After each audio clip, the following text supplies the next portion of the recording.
This is a story of the 600 Swedes who built an American colony then lost it all. Close your eyes for a second. It's 1638 and a single-armed merchantman is nosing its way up a river in North America. On board, fewer souls than can squeeze into a rush-hour subway, car soldiers still smelling of gunpowder from the 30 Years' War, Finnish lumberjacks who treat pine like butter, and one ex-Dutch governor who once bought Manhattan with beads and now fancies planting a Swedish flag in the bargain. They throw up log cabins, swap axes for furs with the Lenape, and within a generation they've got a real, live colony. Then poof, gone. Dutch cannon, English paperwork, and a betrayal tidy enough to make most Americans swear the log cabin was invented by Daniel Boone, ready to meet the colony that English textbooks politely erased. This is the story of New Sweden. Back in Stockholm, 1637, Gustavus Adolphus has just kicked the Holy Roman Empire in the shins, and Stockholm's buzzing. Sweden's the new kid with the sharpest swords in Europe, while Spain, England, and the Dutch squabble over the New World like kids splitting a birthday cake. The Swedes decide they want a slice. Enter the New Sweden Company, half crown money, half venture capital.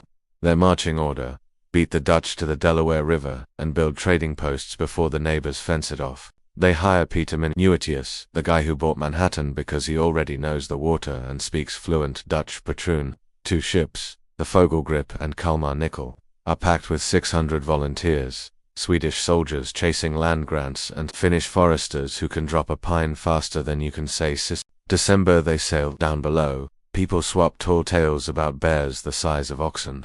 Up top, officers squint at maps that still leave room for dragons. To them, the New World isn't wilderness, it's a pine-scented chance at a new life. March 29, 1638, the ships drop anchor at a ridge. The Lenape call the rocks that look like a woman Esnes. Minuit buys it for cloth, hatchets, and a couple of iron kettles, pretty much blue light special prices.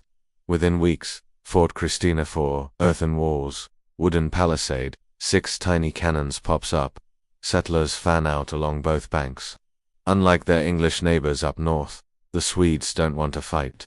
They need friends and fur. Axes for beaver pelts, kettles for maize, simple swaps that keep everyone happy. They borrow Lenape planting tricks, fish heads fertilizing the cornhills, beans spiraling up the stalks. The Finns, escapees from Swedish rule back home, show how to notch pine into cabins so snug the wind gets lost. By 1640 you've got 200 buildings from modern Wilmington to Salem, New Jersey timber churches with carved pulpits, a blacksmith hammering Dutch flintlocks back into shape, all humming along under clouds of mosquitoes and 6-foot drifts of winter snow. Minuit dies in a hurricane that same year, but the colony doesn't falter. Institutions are already sticky. Governors shuffle in. First Mons Kling, then Johann Prince, 400 pounds, a former cavalry officer who, legend says, could put away 20 pounds of beef without blinking. Prince lands in 1643, decides Fort Christina is for the birds, and shifts the capital 8 miles south to Tinicum Island. Fort New Gothenburg rises, crowned by Stoff, a 2-story governor's mansion that doubles as the colony's social hotspot. Trade booms, beaver pelts head east. Iron stoves and rye seed head west. Population tops 600, sprinkled with Dutch, Germans, even a lone Estonian. Prints, mints, copper coins stamped Nova Scotia, the first coins minted specifically for an American colony. For a heartbeat it looks like Sweden's cracked the code. Peaceful farms, friendly Lenape, and a balance sheet that actually balances. Then geography and politics start arguing, and they're both louder than Prince. The Delaware River isn't a Swedish pond. South sits New Amsterdam, north, Manhattan. Dutch Director General Peter Stuyvesant eyes the Swedish expansion like a kid watching someone else eat the last slice. Under the 1650 Treaty of Hartford, the Dutch claim the river. The Swedes shrugged and keep harvesting. Stuyvesant doesn't shrug. In 1651, he marches south and throws up Fort Casimir a few miles from Fort Christina. Classic squeeze play. Any ship heading Swedish now sails under Dutch cannon. Prince fires off a letter: kindly remove your illegal fort. 2 months later, the reply lands: no.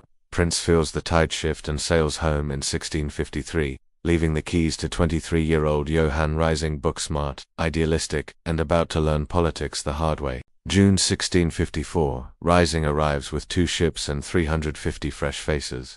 Passing Fort Casimir, he spots the Dutch flag and loses his cool. Night landing, quick march through the dunes, demand for surrender. The Dutch garrison, 21 men and a dog named Keys. They fold without a shot. Rising renames the place Fort Trinity, tears down the Dutch coat of arms, and schedules a thank you service for Sunday. Word gallops to Manhattan. Stuyvesant pounds his wooden leg on the floor and assembles 7 ships, 300 soldiers, and enough hardtack to feed them. August 1655. The flotilla arrives.